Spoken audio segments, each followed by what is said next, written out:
صدیق اکبر کے اس نقشے کو دیکھا ہے، آگے جاتے ہیں، پیچھے جاتے ہیں، دائیں جاتے ہیں، بائیں جاتے ہیں، پوری رات سفر کیا، پوری رات سفر کیا۔ اگلے دن دوپہر کا وقت آیا، عرض کرتے حضور یہاں تھوڑی دیر کے لیے آرام کر لے، آپ ساری رات کے جاگے ہوئے ہیں، دوپہر کا وقت ہو گیا ہے، اپنی پرواہ نہیں کر رہے، کہہ رہے حضور آپ آرام کر لیں۔ ایک ٹیلے کے نیچے جگہ کو صاف کیا، چادر بچھا دی اور حضور کو آرام کرنے کے لیے سلا دیا، خود حضور کی ذات پر پہرا دے رہے ہیں، کھڑے ہوئے ہیں۔ دیکھا کہ ایک بکریاں چرانے والا ہے، اس کو بلایا، اس سے تعارف کرایا، کون ہے؟ فلاں کا غلام ہو، پہچان ہو گئی۔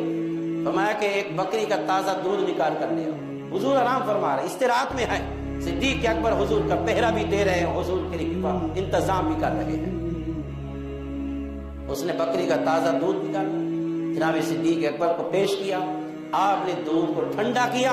اتنے میں آقا علیہ السلام بیدار ہوئے، جب حضور بیدار ہوئے تو دودھ کا پیالہ حضور کی خدمت میں پیش کر رہے ہیں، یعنی اپنی ذات کی پرواہ نہیں ہے، اولاد کو بھی وہیں چھوڑ کے آ رہے ہیں، وطن بھی چھوڑ کے آ رہے ہیں، چاروں چیزیں مصطفیٰ کی ذات پہ قربان کوئی کر رہا ہے تو کائنات کے اندر اس کا نام صدیق اکبر ہے۔